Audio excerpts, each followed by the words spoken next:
It's time for AggroChat, the official podcast of the Tales of the Aggronaut blog and stalwart gaming community, where we talk about stuff and things, and the stuff about the things, and sometimes gaming. I'm Belghast, and let's start the show. Hey folks, it's that time again. Time for another episode of AggroChat. This is episode 538. Actually, 537. I am looking 1 week ahead because we bumped a topic. Tonight I'm joined by Ammo. Hello? Ashgar. Hello. Kodra. I picked a hell of a weekend to go to a comic convention. Tam. Romeo. And Thalen. Hey there. So, we're going to talk about this briefly later on, but I want to talk about the madness really quickly of what Silksong did to basically every digital storefront on the planet. It murdered them. Just straight up killed why them. Places do preloads? Yeah, it's a really good idea. I attempted, I think, to make the purchase at 9:05-ish my time, which was 5 minutes after it went live. I finally successfully completed the purchase after trying every 5-10 minutes or so at 12:30 my time. Yeah, it was around noon when I managed to actually buy the game.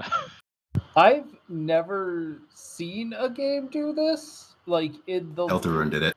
Deltarune did it? I've seen it. I mean, I've seen it happen, but I can't tell you what. And I've also seen the thing where keys on a given platform sell out, because usually there's a fixed allotment of keys when a game goes on sale, and sometimes there are breaks where they don't have keys to sell. I've seen that happen before.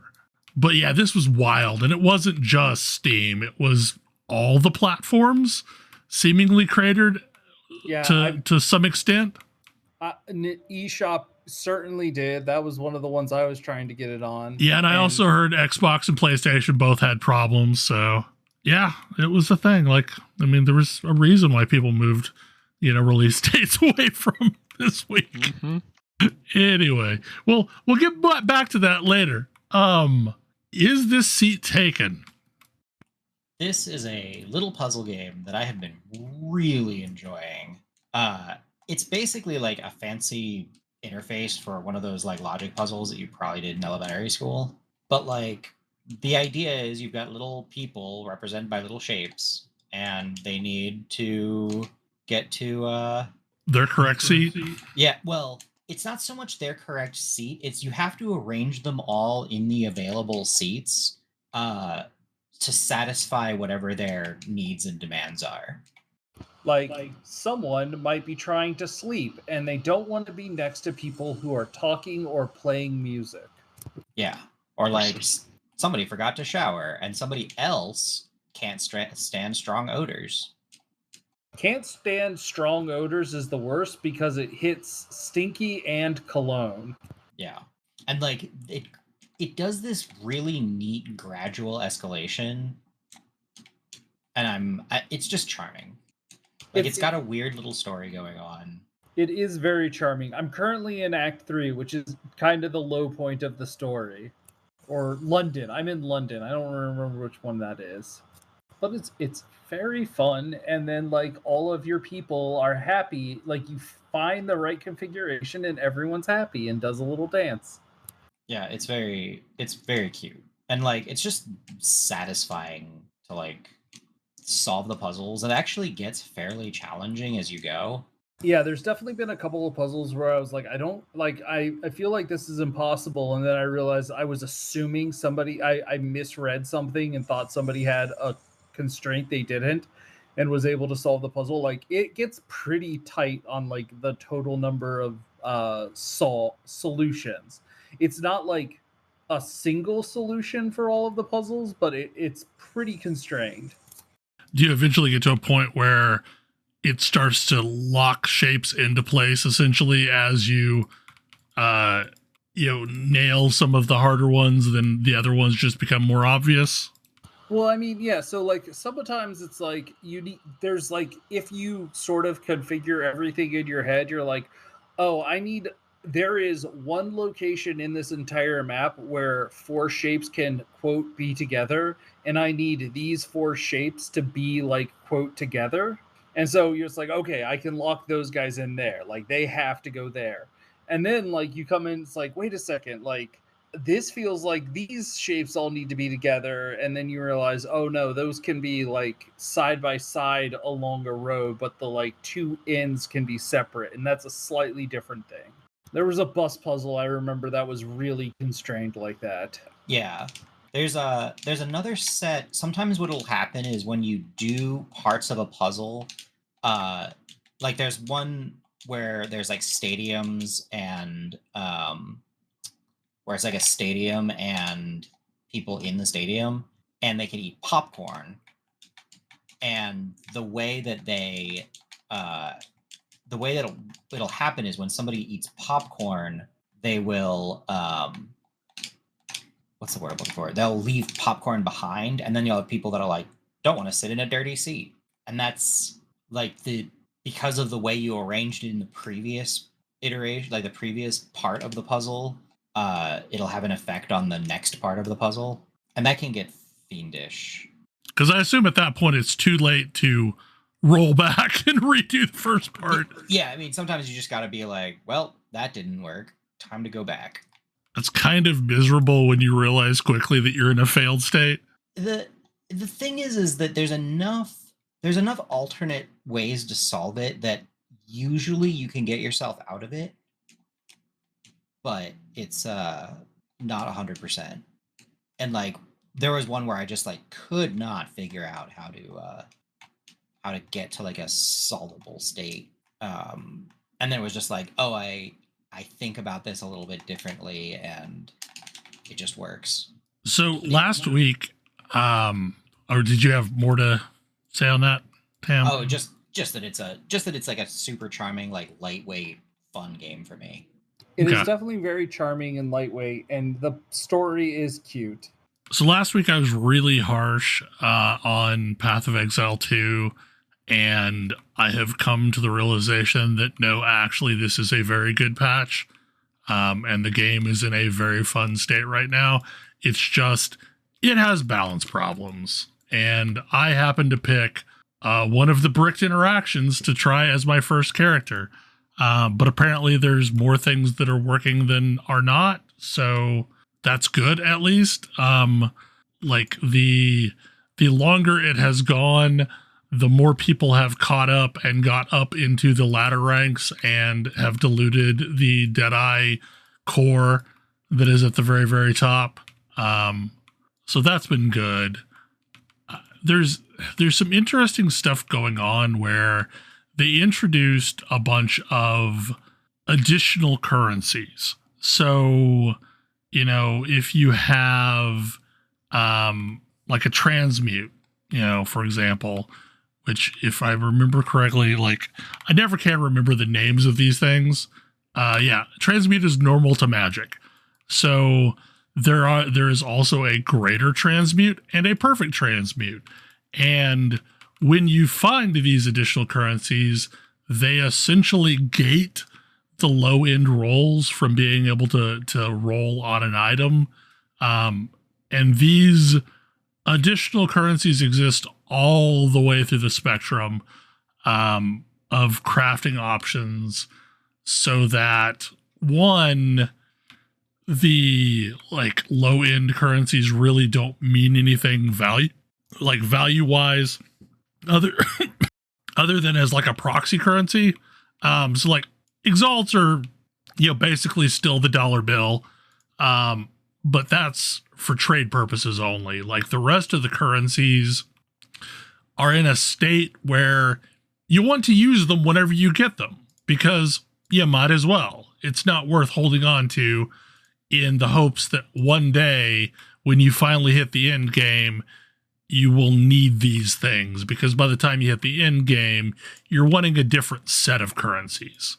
So that actually creates some interesting interactions as you level, because, you know, you're getting enough of it, and you're getting enough of them guaranteed now at various points through the campaign that, like, really you should stop thinking like it's PoE 1 and just craft all the time.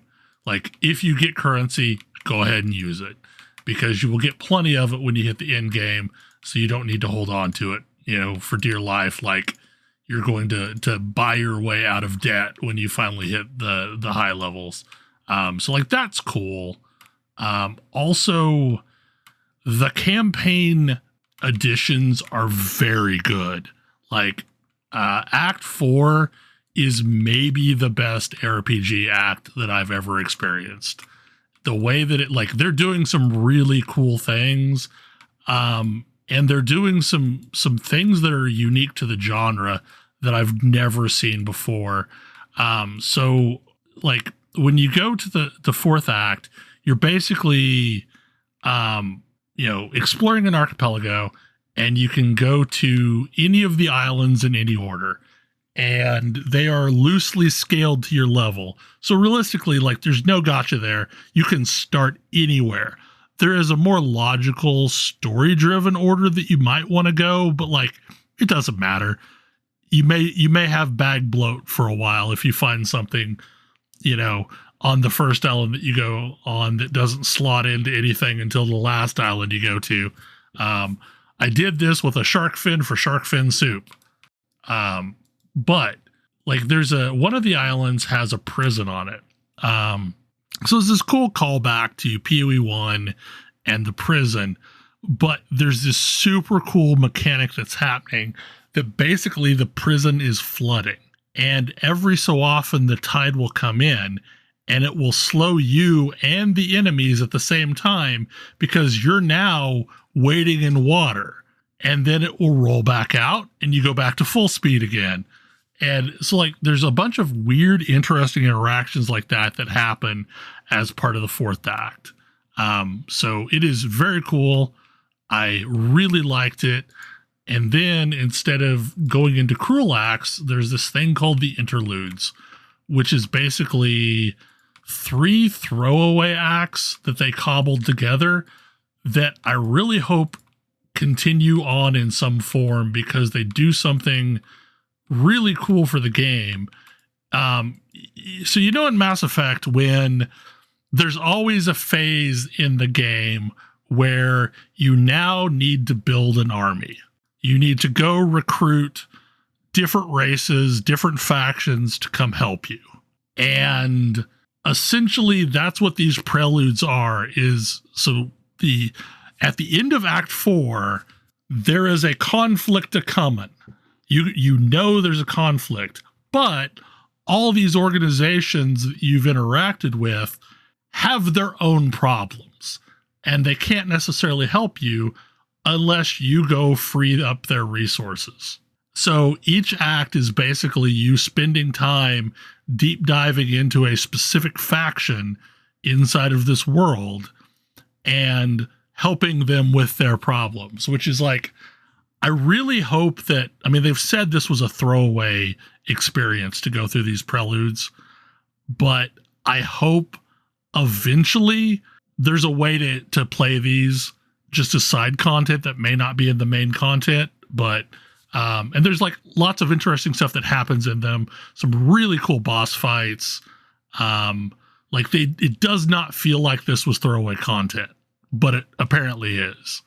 Like, it's just something that they didn't want players to have to go through all of the acts again in a harder difficulty version.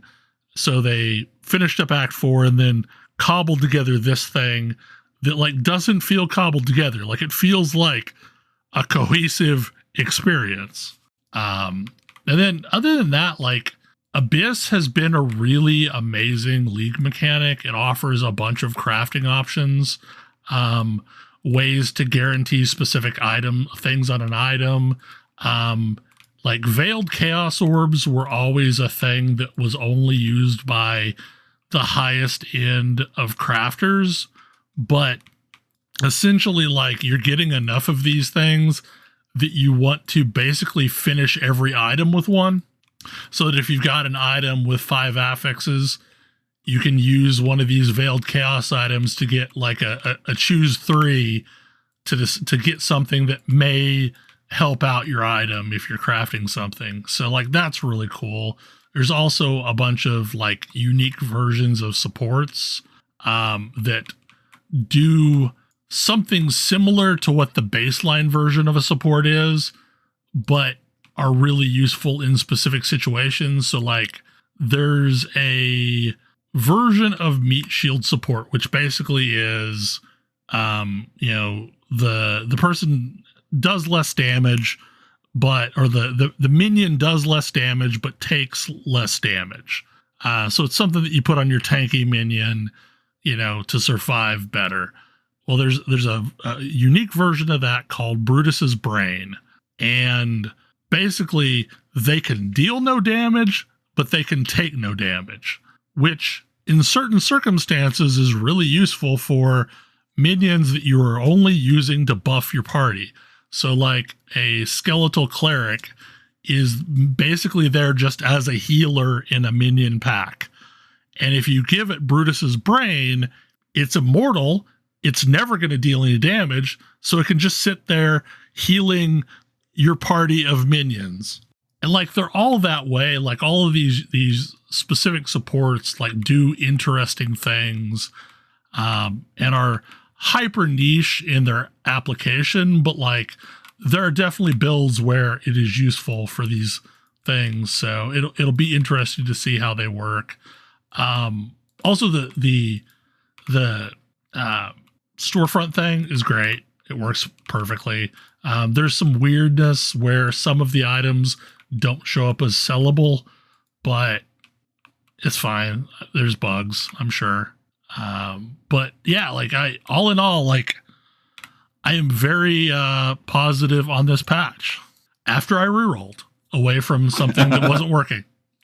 So like still got to work on the balance, still got to work on the early experience probably to where there aren't any obvious traps, but for the most part, like once you are in a class that is functional, or more so an ability that is functional, the game is working very well. Bell, you have not convinced me to play this game. And that's fine. I feel like this game has not yet like maybe I'm wrong, but I have a hard time believing this game is going to feel fun for me, especially because it still seems really easy to get yourself into a trap build. Yeah, and like I could have bailed myself out of the previous build. Grenades were working fine. And there were lots of people that leveled with grenades. I just didn't want to play grenades. I wanted to play crossbow shots, and the interaction I was specifically going for was just bricked. Like it just doesn't work right now. But minions are in the best state they've been in. Mostly the specters are in a good spot, I think, now. And I really hope this version of specters makes it to Path of Exile 1, because my God, specters are awful in Path of Exile 1. What is Aero GPX? It's F-Zero by any other name. Okay. It's a like indie cell shaded. This is clearly inspired by F-Zero game. It's really quite fun. It's like I picked it up because it went on sale and was sitting on my to playlist. And it's just like it's slick, it's fast. It's got a cool art style.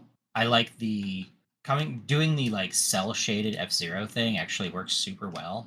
And like it has an emphasis on combat that F-Zero didn't have. Like the one thing that it adds over F-Zero without going full Mario Kart with it is it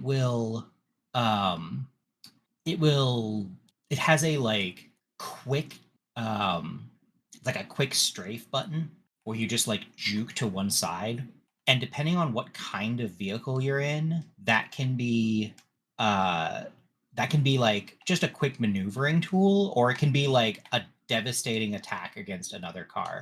For the record, F-Zero does have this. It and does. The 64 game placed a higher emphasis on it than the GameCube one. It's true. And like the 64 version definitely had this. I don't remember it being as like easily accessible or ubiquitous as it is in this one. And part of it is because like there's like 48 racers in your race. You are having a time with people. So like the crowded middle becomes busy, and as a result you like smash around and it's actually very fun.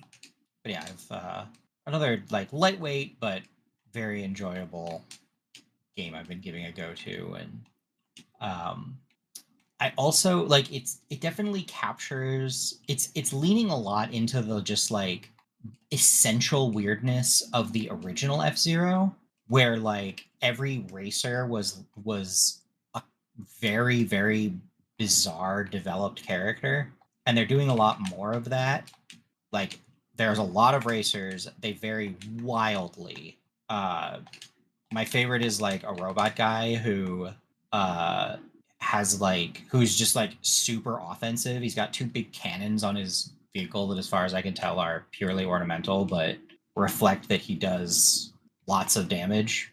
Was there ever F-Zero anime? I believe so.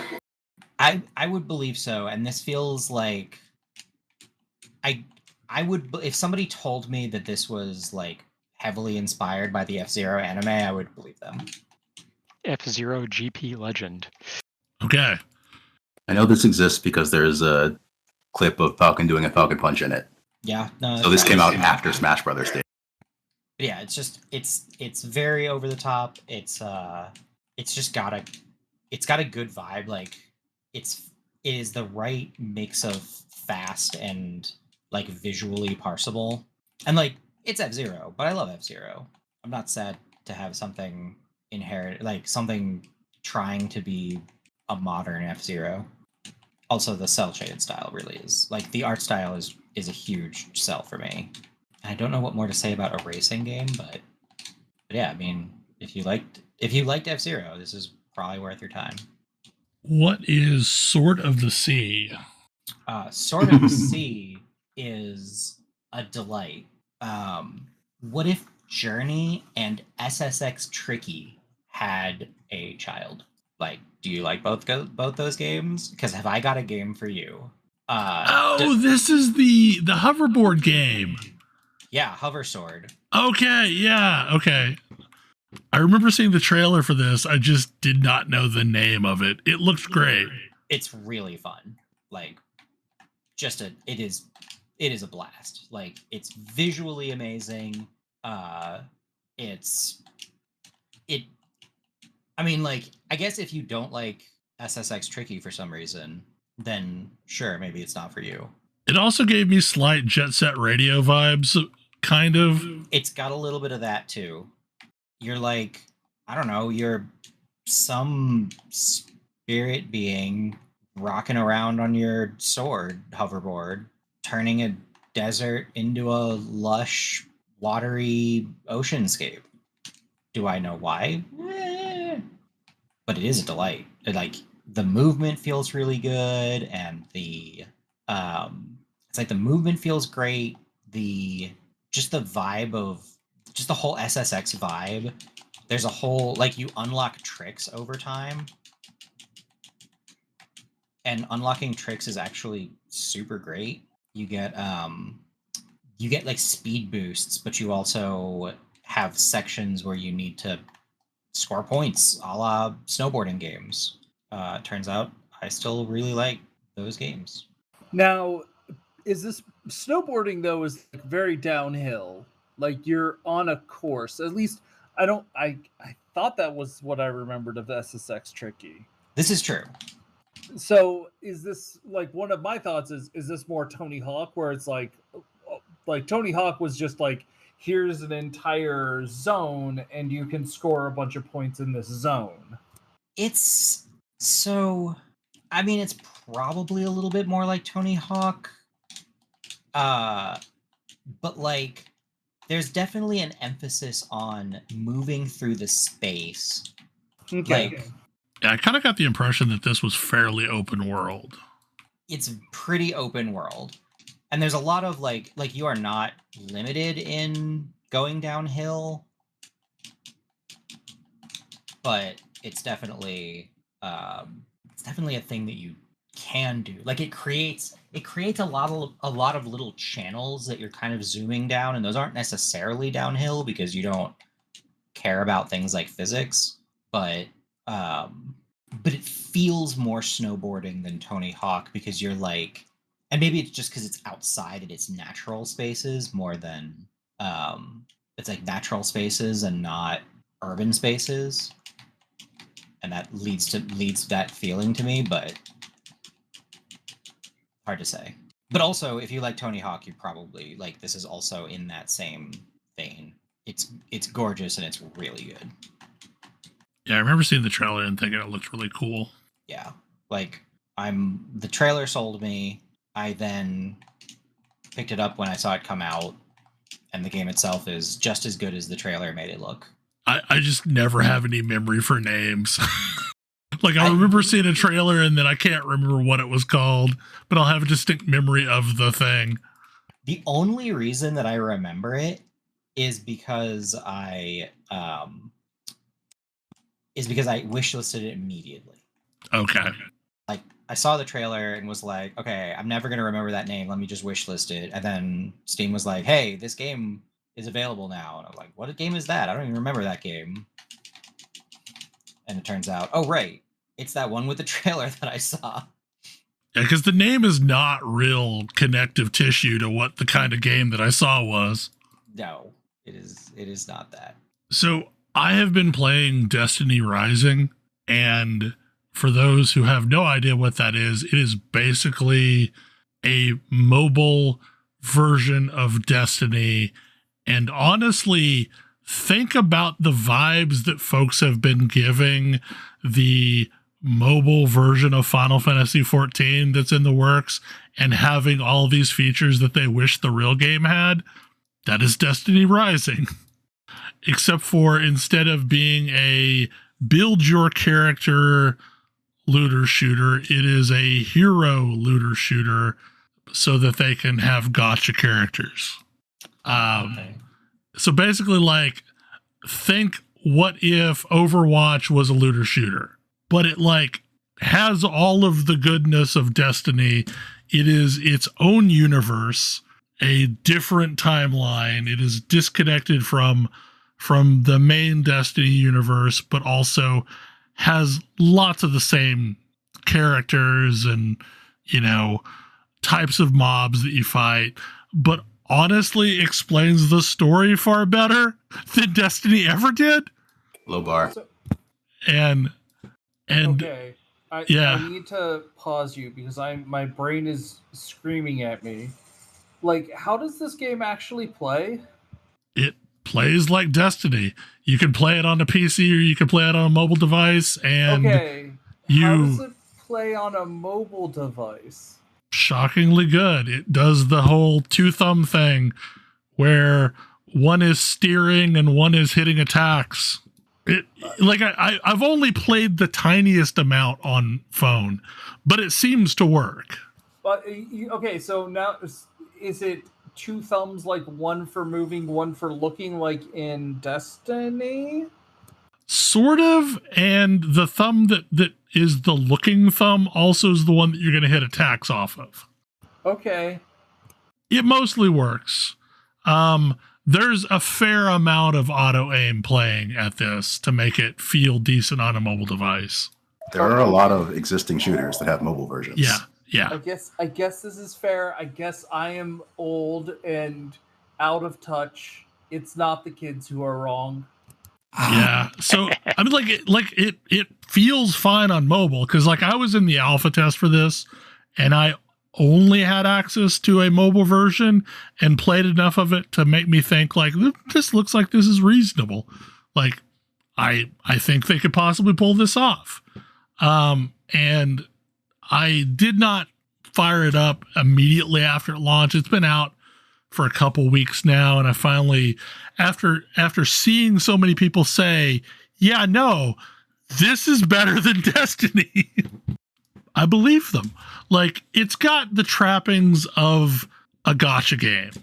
So, like, you're gonna pull for the hot goth waifu that has a scythe if you really want to play the hot goth waifu with a scythe. But you're given a lot of pretty good characters, and there's not, like, I don't see any real differentiator between the, like, 5-star champions and the normal champions. So basically, a champion is a class and an element and a set of 2 weapons.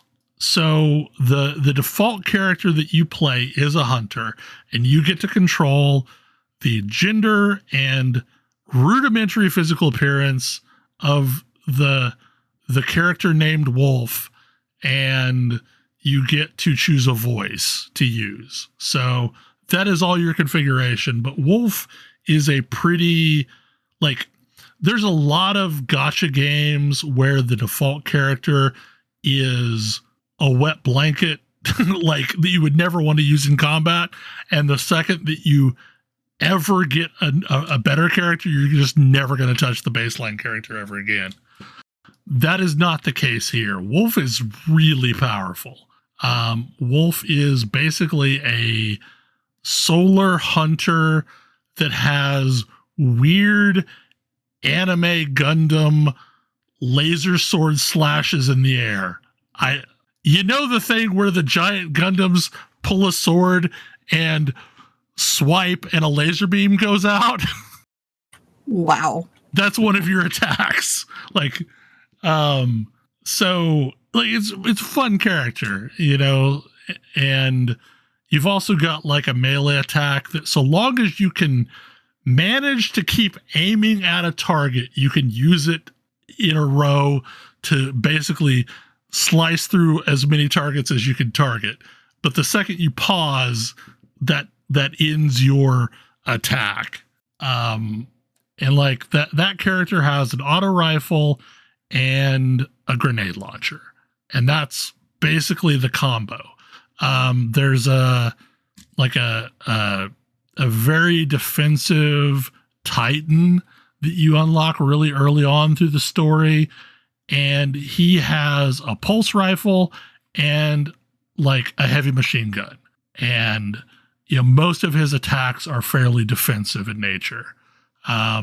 You end up unlocking Ikora, and she mostly just has one combo that all of her abilities feed into, to where she does this void attack where it sucks everything in, and then you can do another attack to hit everything that just got sucked in.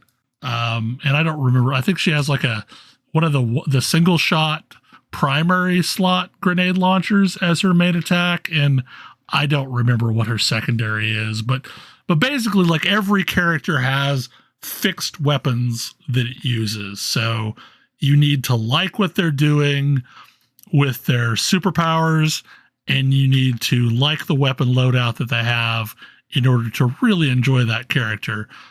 But like, because there's a lot of limitations on each individual character, the attacks are way more space magic-y than Destiny really managed to do. Like, they're really over the top attacks whenever you do them. There's a fishing mini game. There's a petting there's a petting cats mini game. I've only been to one location, which of course is Space China. Like, that's like, this is a Chinese publisher. We're going to Space China. But it's pretty cool, and like, there's public events like Destiny had. There's little quality of life things, like, so, you know, when you were gathering resources in a patrol zone, you used to have to run up to them and gather them in mainline Destiny. Now you can just shoot them and they'll zoom across the map at you. So it's way easier that as you're running along, you can just be pegging resources with shots, and gathering stuff up. Like, there's strike missions. There's a daily stamina like system where you get so many things that you can do per day, and that's kind of the most annoying thing. But there are several activities that are just wide open that you can do as many times as you want. There's pretty decent PvP modes. I've done some of that. There's a really cool like single player strike-like activity where every round you choose a card and the card modifies your powers or gives you new powers. So like it's a thing we've seen played out in lots of gacha games, but like that now applies to a looter shooter environment. It's really cool. Like it seems to be no more egregious than any other gacha game, mostly because your main character, like you could literally just play it forever. But I've already unlocked through the story a bunch of characters, and I've gotten enough freebie pulls to unlock even more characters. So I do not have the hot goth waifu, but I don't know that I care about the hot goth waifu because her loadout is like dual pistols and like a linear pulse rifle or something. No, dual pistols and a shotgun. But yeah, like it's really cool. Like if you like scythe though, right? What? She also has the scythe, right? Yeah, she's got the really cool scythe. Destiny. Yeah, like there's a lot of things that are unique to this game. Like somebody has an auto crossbow as their heavy weapon. Like dual pistols is not a thing in Destiny that I'm aware of. Like I don't think that ever went in. So having two pistols is unique. There's already enough things that they're doing that are unique enough that I think they're just going to go wild with this. Yeah, it's really cool. And like there's actually way more story than Destiny ever had. Like as you're actually like going and interacting with people on the planet that are doing things, you're helping them against, their battle with the Fallen, and you're, trying to like, there's way more story already than the entirety of the Destiny 2 main story that I've already played. And I'm only like a fraction of the way through at this point. I don't know how many planets there are, but I know there's way more than the one I'm on. So it is rather cool. Like if you ever liked Destiny, I would suggest checking it out. It plays through an emulator. If you already have an Android emulator, you can just use that.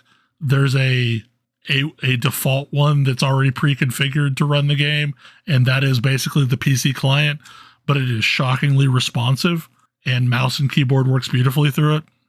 Also, it works with controllers. What is Capes? Capes is a game that I really wanted to like more than I did. So we played Chroma Squad. Right. And that got me really into this idea of like, oh, what if there was a tactical, like a turn-based tactical superheroes game that was like a little bit less overwrought than the Marvel one that they did recently. You talking about Midnight Sun?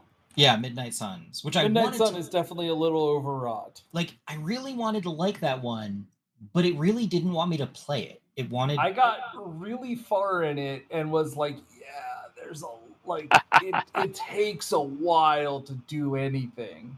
Yeah, it was like this. It was one of those, like, if this game were made by an indie developer that just wanted me to play it, it would have been better. Well, I've seen it described as a really good tactical RPG stapled to a kind of not great social simulator. Yeah, that sounds about right. I don't even know that I got to the social simulator part enough. Like, I remember, I know what you're talking about, but like, mostly I was like, can I please just play your game and not go through cutscene after cutscene?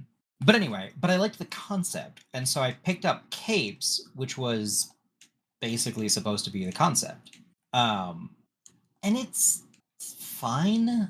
Like, it has it does a few interesting tactical things. I didn't get very far into it. Because the writing is very like 90s image comics. Oh my. Edgy. Like, wait, Youngblood or Wildcats? I don't remember either of those well enough. Like, it's like edgy in the way that movies made for tweens are. Mm-hmm. Like,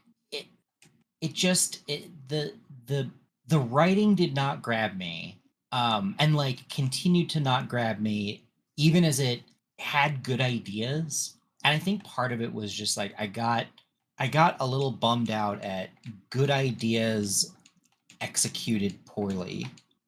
Yeah. And like you have like ridiculously naive, trying too hard to be funny character. You've got oh so dark and brooding, edgy character, and you've got like tragic kid character, tragic kid super psychic character. And it was just like I feel like I've seen all of these before, and and like grizzled doesn't explain anything because plot reasons, edgy like mentor character.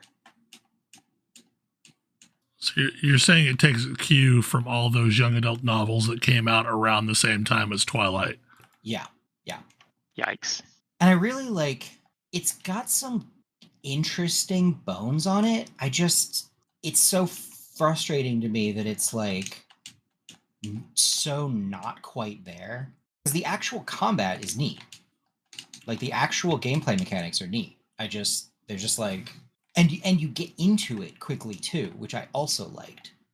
It wasn't like I've got to wait for I've got to sit through a bunch of cutscenes to get to the actual meat of the game. It sets you up pretty quick. But I don't know, like I need to sit down and give it another shot, but it was underwhelming.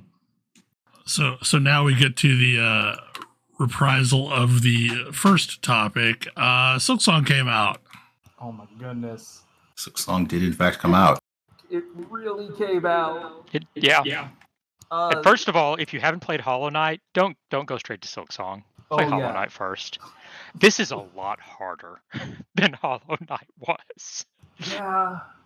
It's interesting. I think I've spent too long in the like end stages of Hollow Knight, like White Palace, etc.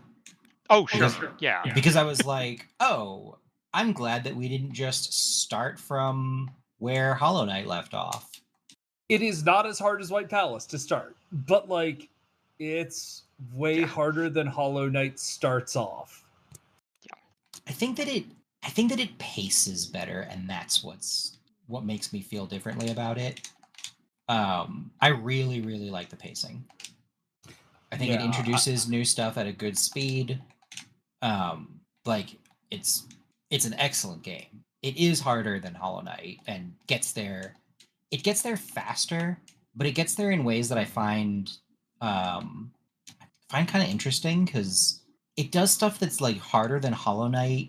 Then like it gets some like White Palace tier difficulty stuff surprisingly fast, but also it does it in a way that is not like White Palace is like, hey, hope you learn these abilities because now you need to do them perfectly. Whereas this is like, hey, do you want some like training wheels for the really hard stuff? Because we got that for you. I think the big things are it expects you to use movement abilities all the time, much more than Hollow Knight did. And almost every enemy will try to open up space and stay away from you. Yes. Enemies are way more interesting. Even one of the things I find interesting is because there's kind of a dichotomy of enemies between the respawn every screen and respawn when you hit a bench. Even a lot of the enemies that respawn every time you load a screen are not the trivial speed bumps I associate with that class of enemy from Hollow Knight. No, even the simplest enemies are like jumping at you or flying around and doing stuff that like just trying to rush past them if you're trying to get to the boss to fight the boss for, the 50th time because it keeps murdering you. can be difficult. I will say I got very good. So one of the things I will say though, like I loved Hollow Knight. I loved moving through Hollow Knight. My favorite part about Hollow Knight was movement in Hollow Knight. Movement is better in Silksong already. Yeah. Yeah. Boy, the sprint is so much fun. I did completely fail to go into an area of into that I, and it had to come back around when I realized, oh, I can probably pogo jump off of those red flowers. Because I saw them and I just assumed, oh, I'm going to need to get something to to be able to do anything with these, because like I hit them with my needle and they don't really do anything. There will probably be something that I can get that'll cause them to open up or something. Nope, just got to bounce off them. Oh yeah, one of the things that I have found myself really liking, Silksong is harder but demands less perfection, and I think that's really interesting. Mostly. Yeah. It demands much more in boss fights. Yes. I wish every single enemy in the game didn't hit you for 2 masks. That's fair. Like, I got my 6th mask, and that doesn't change anything. Because I can still only take 3 hits. I sure have not been motivated to pursue masks, that's for sure. Like, I feel like they need to not hit quite so hard, and honestly, I feel like every single enemy in the game needs to have about half the health it currently does. There are so many fights where, okay, I've figured out the pattern. Now I just have to execute the pattern perfectly for 2 or 3 minutes until the thing finally falls over. My favorite type of boss fight, which I've now done 2 of, is I know this pattern. This pattern is not threatening to me at all. Oh, we've entered phase 3 and you've added ads or you've taken away some platforms, and now suddenly everything is so much harder. Like these small little details make this fight go from something that I am cakewalking through to I have no idea how to manage this. Yeah, it's amazing how 1 or 2 things swooping around up above will just change everything on that boss that was so easy up to that point. Yeah, the boss phases are real noticeable. For me, it feels more forgiving because your heal is so much better. I mean, Yeah, but your invincibility window is much shorter, and again, most enemies do 2 hearts, so... Yeah, if you can time the heal properly, and that one thing that you can get that puts a shield up when you heal, don't bother. I disagree. Maybe against normal enemies, but I have never had a boss like catch me when I was healing and that thing made any difference at all. I will also point out that it's very amusing to me that there are enemies that do 2 masks of damage straight up, and then a whole bunch of enemies that just do 2 attacks so fast it might as well be 2 masks worth of damage. Yeah, there are a bunch of those too. Yes. Yeah, the flurry enemies are like, oh, you're a real jerk, aren't you? I love that the knight is a voiceless protagonist. Hornet is already not. had a voice and is not. She has a voice. She has a personality. That personality is on display. She's got opinions. She's great. I will also say it's been fascinating, like chatting with folks about the path they're going through. I'm playing this game like 2 screens, me and my son, and like between me, my son, and Tam, we all managed to get a different first upgrade of a crest, which I thought was fasclike because there's just a whole bunch of different places you can go in this game. Yeah. I feel like they discovered that or like internalized, I guess, that it's very cool to have different approaches. And so they're like, all right, different approaches. Yeah, that is a thing that the first game had, but the first game attempts to guide you in a specific direction. Yes. Yeah. And I went unless you miss it, which I did, most players are going to go through the start of the game roughly the same way. Yeah. And in Silksong, I went back and I talked to the person at the first little encampment on the assumption that they'll probably give me some guidance on where I should go next. No, there's none of that here. I Go like look the around, quests. find things. The quests help. The quests help. I loved Chakra, the map maker. Yep. No, yes. Hearing the singing is a wonderful feeling. Oh, that was a wild difference that happened between me and my son.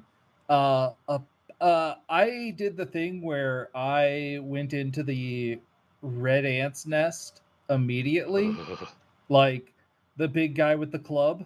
Uh-huh. I was just like, yeah, I can beat this guy. I can figure out this pattern. Sure, I know how to do this. But you can get quite a ways in that area without any upgrades. Yep. And then I got to the like rush room where Chakra was helping me out, thankfully, because there was no way I was doing it without her help. And my Wait, son, that can happen? what? Wait, that can happen? Yep. If you find people, they'll help you in key I places. died many times in that room, and Chakra was beyond it for me. Yup. I've gotten assistance with one fight from the mounted guy, and it was much appreciated. Anyways, this game also does a very good job at accurately representing what fire ants would be like in this game. They're awful. They're so awful. Like, I'm pretty sure the fire ants are meant to be the mantises of this game. Yeah, the mantises eventually you can earn their respect. No, those fire ants hate you Fire ants forever. hate you, and yeah. So, in the paths you can take, I had to verify this with somebody because it didn't happen to me, but it happened to them. There is a very difficult, totally accidentally skippable boss, based on did you find enough dogs fast enough? I just accidentally skipped that boss. That Wait, boss what? sucks. Because I'd gotten to that area, Yep. then I backtracked and did some other stuff. And now that boss is not in that area Wait, anymore. wait. If I had found enough fleas and they had moved, that boss wouldn't be there? Wait, Yep. Yep. wait, that what would've been boss did I nice. miss? The one that I needed help from the mounted guy with. Yeah, that boss sucks. It was awful. That's like that boss is one of the hardest bosses I fought so far in this game, and it was rough. Oh no, Like- I'm fascinated. I found 5 fleas and I traveled with the flea circus. So I missed a boss? Oh. Yeah, You no, sure if did. if you don't do that first. Yeah, if you go to that spot on your own, there's something there, and it hates you. I thought I had been in that spot though. Interesting. Yeah, that was the fight that like led me to break my no spoilers policy and check and see if there was a weapon upgrade anywhere that I could get, and no, I could not. Did you guys approach that arena from the right or from the left? The left. I originally approached it from the right. The right. Or sorry, no. Yeah, Basically the the right. top, but I the top. approached that area. I entered that room first from the left, and I did not have a boss fight.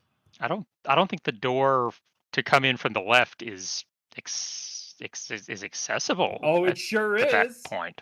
It well, sure there, you is. can get in if from you have a below, simple so key. right below there. So that is technically a route you could go. Yeah, no, I dropped in from above and then swam left a bit, and there this thing was. I skipped that boss 2 ways apparently. That boss is mean. Yes. The other one is I find I love the more interesting enemies because I actually care about fighting them a lot more than I used to. Like there's 2 currencies. One of them Oh yeah. One of them matters. I mean, eventually both of them matter, but one of them you lose when you die.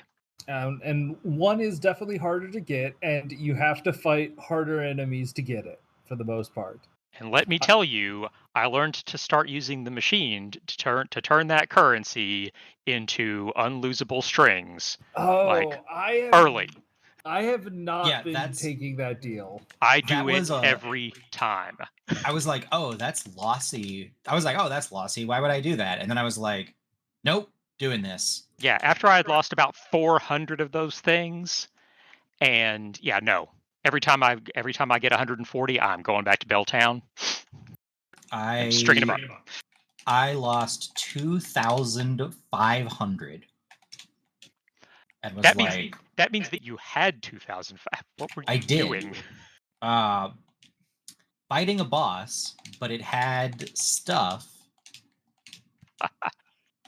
at the right place. I am not above using my knowledge of how to cheese Hollow Knight games to save and quit once I get my cocoon. Because if you're in a boss fight, you can get your cocoon and just quit the game from the boss fight, and you will be out of the boss fight with your rosaries. That is helpful. But actually, mostly when I lost rosaries, it was from making my way through a dangerous platforming thing and getting the thing at the end of that, and then a bunch of enemies spawn in. I've had a few of those.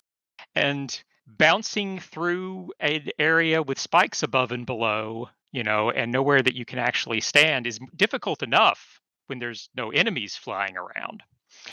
Then a bunch of stuff spawns in that, wants to explode at you. There is a moment very early in the game where you hit a wall that has an explosive, that has an orange thing in it, and this is probably the first time you've encountered it, and then it blows up and you take damage. And it's like, I've been tutorialized. This is what explosives in a wall look like. And then you go through the secret area that opened up, and at the end of another wall is another one, and you're like, I am smarter than this, so I'm going to hit this and I'm going to step back, and then the ceiling opens up to reveal the ceiling is entirely covered with explosives. Love it. Still mad about the trap bench. What do you want? You're in the Reddit territory. Still really mad about the trap bench. I would also like to say that even in a game like this, I do not appreciate having all my tools taken away. That was mean. I think I have not gotten to this point. Yeah, look forward to it. Yeah, it's just, So there are so many wild things that this game has a lot of tidy little things in it. Has anyone restarted the game when they were benched in Belghast? Yes, it's creepy. Yup. No, I haven't. I will try this. Have you solved the problem of Belghast? It might not happen. Oh, well, never mind. Yup. This game, my other comment was this definitely feels like a game where people spent 8 years developing it without any financial pressures behind them. Yes. Boy, do you see that in every moment. I'm pretty sure they made the game they wanted to make. The fact that there's multiple different ways to play just your base abilities in the crests is incredible. I have verified that I'm almost certain now that the Wanderer's Crest gives you a broader parry window. Interesting. I'm not sure. Is that the case, or is your attacks just so fast? It might be that my attacks are so fast, but I can, if I get my timings just right, I can do the flurry thing where those flurry enemies, I can parry all of their hits. Yeah.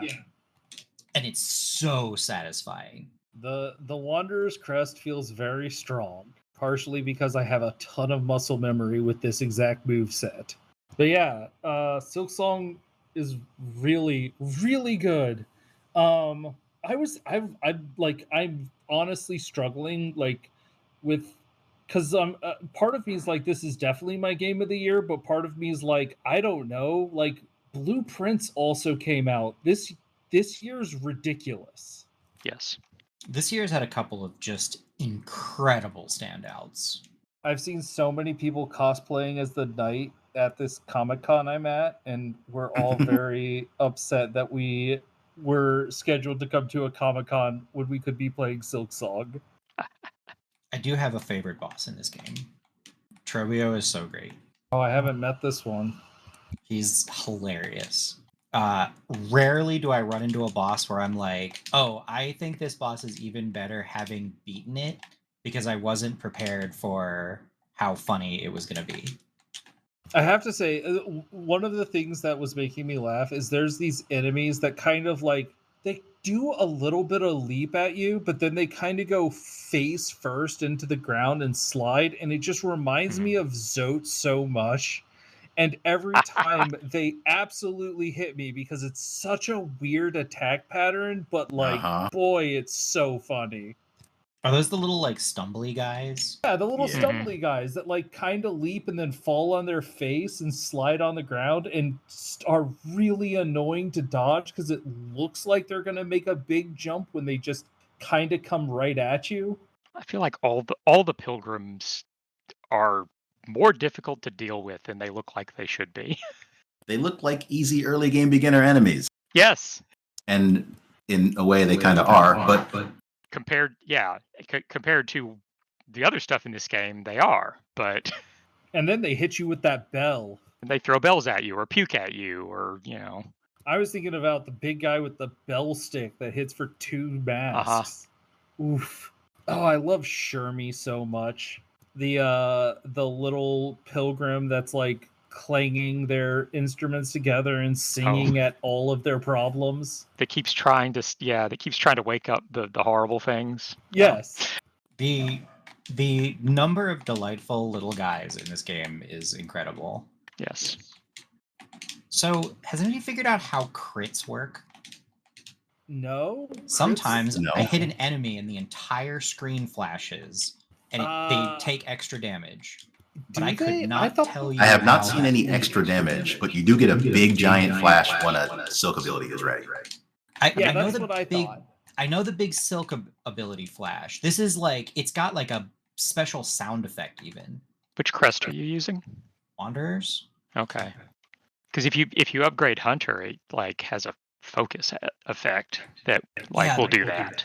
Like, this is one of those, it feels like I just hit this person. Like, this enemy normally takes 3 hits, but I got one hit and then a big sparkly hit, and that enemy's dead.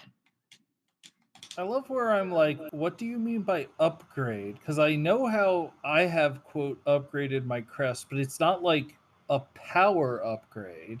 You need a thing. I need a thing. Okay. That you probably don't have yet. I'm still in Act 1? I mean, it's a thing that you can get in Act 1, but it's like the last thing you'll get in Act 1. Is it the thing that unlocks one of the another slot? No. Okay, then no, I don't. It is a thing that opens up access to some places. Cool. There are some doors that you have almost certainly seen that look like a Weaver's mask. I have seen so many doors. Oh, yeah. Well, by the way, what were the Weavers doing here? Apparently, this is where they came from. Oh, interesting. I like that I can kind of pick up some of what this game's is putting down now, and I'm able to be suitably like, whoa, what the heck is going on here? Like, I'm really worried that like the big bad is going to end up being Grandma or something. Like Hera's mother? Yeah. Okay. Like, I don't know. Like, that's like just me coming up with stuff, but like that's the sort of concern I have. But yeah, just to be clear, I really like this game. I'm really enjoying it. I've had to put down my controller and shut the game off multiple times so as not to break my controller. Yeah, it's got the juice. One of the things that like I just love, even backtracking, even running to bosses is really fun. Like I was doing my I like to optimize certain things and figuring out how to get just a small enough jump to jump over the trap so I could then jump over the fire ant so I could get back to the boss that killed me 10 times. Mm-hmm. Boy, that boss. It killed me a lot. There are some fiendish bosses. Let me tell you, I got the path from the bench to the final boss of Act 1 down to a science. Yep. Boy, howdy do I feel that one. But it just feels fun to move. Oh, and when Hornet is floating, her dangly legs are the most hilarious thing I've ever seen. I love how mostly you don't ever see her arms, but when she's floating and just kind of floating down, there they are, just holding her needle. It's so funny to me that there's just a bazillion crazy ninja moves that you're always doing, and then there's the glide. And the glide is so silly. You do a lot of cool spinny stuff in this game. Oh, you do an amazing amount of cool spinny stuff. I will say Hornet's default walk animation did highlight an issue with my controller. Oh? The start of movement animation is so obvious that it became clear that my controller has kind of sporadic inputs. Uh-oh. Oh, yeah. Speaking of controllers, hey, they didn't fix the problem from the original Hollow Knight. If you have input devices beyond mouse, keyboard, controller, this game chokes and dies. Also, the config hackery that you used to be able to do no longer works. Are you having to unplug stuff? I had to unplug every input device I had that wasn't my mouse, keyboard, and controller for this game to work, including my eye tracker. Just wild. Well, that sounds like a lull in the conversation. Any short topics that we want to talk about? So, look, no. Song, and have enjoyed this show. We will see you again next week. Good night. Good night. Good night. Good night. See you. Romeo.